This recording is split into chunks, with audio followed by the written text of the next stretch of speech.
Good morning, welcome. Dark Histories Yesterday Today. It's Friday, finally, the 22nd of March. Today, we're going back to 1953. I pulled out a really late year from the random bag. The 22nd was a Sunday in 1953, so we're reduced to one paper ahead, which was The People.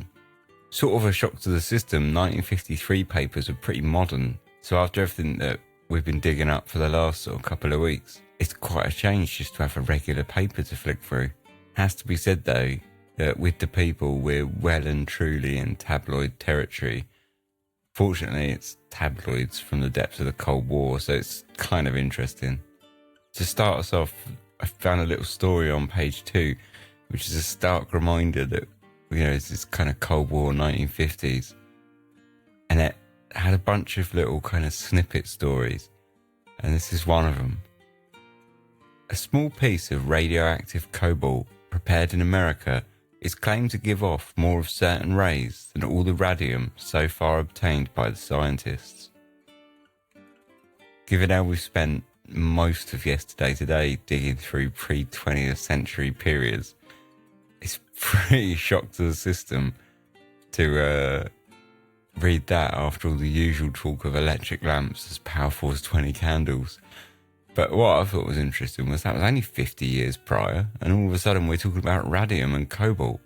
Anyway, at least not every story from the 50s was kind of about the Reds and commies. And I found this story. He took a 30,000-mile stroll wearing an iron mask. Harry Bensley loves a walk. Not a very long walk because he's 76 now. Not, say, a 30,000-mile walk taking 6 years. Yet there was a time when Harry did just that, and as he strolls through the streets of Brighton or sits with his wife in their home in Riley Street, he loves to think of that other stroll he took. For Harry set out from London to walk around the world, wearing an iron mask and pushing a perambulator.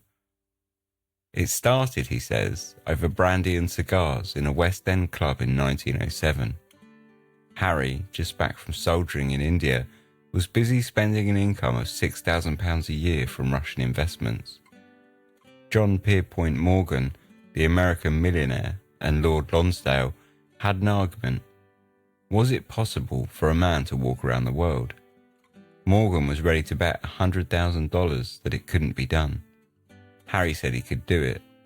It was agreed that as well as wearing a 4-pound 6-ounce mask and pushing a perambulator, Harry was to marry on the journey, the bride not seeing his face until after the ceremony.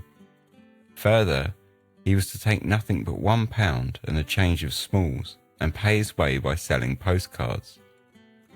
Harry set off from Trafalgar Square on his fantastic journey on January the 1st, 1908.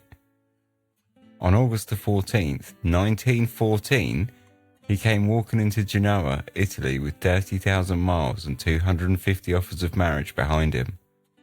Some of them were ladies of title, says Harry.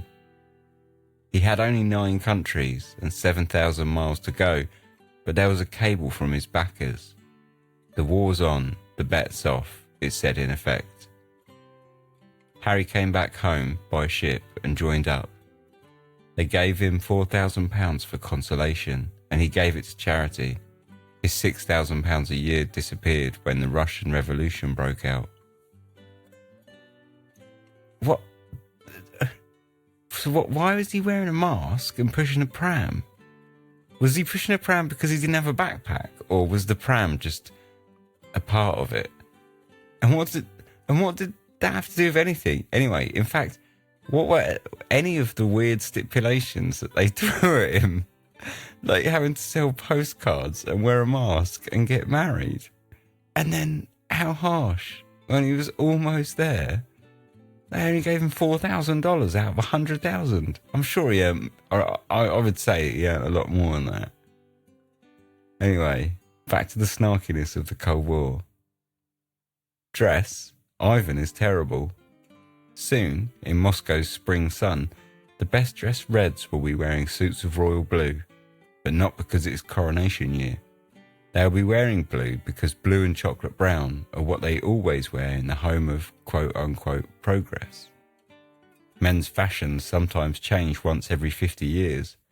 It is not merely that Moscow dresses off the peg, it usually dresses off the wrong peg, says Man About Town, the latest yearly review of men's fashions published today.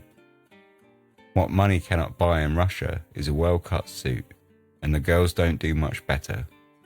The magazine describes a night at the Russian ballet. High officials dressed like Irish farm boys parade in the foyer with their sturdy women who are upholstered in what might be furnishing fabrics. Embossed plush in bottle green is a favourite. Dresses are high at the neck and long at the waist in Puritan Moscow. The Moscow man is good-mannered. He neither crosses his legs in public nor emits wolf whistles in the streets. It would be not cultured, and that would be the worst insult you can offer a Russian communist.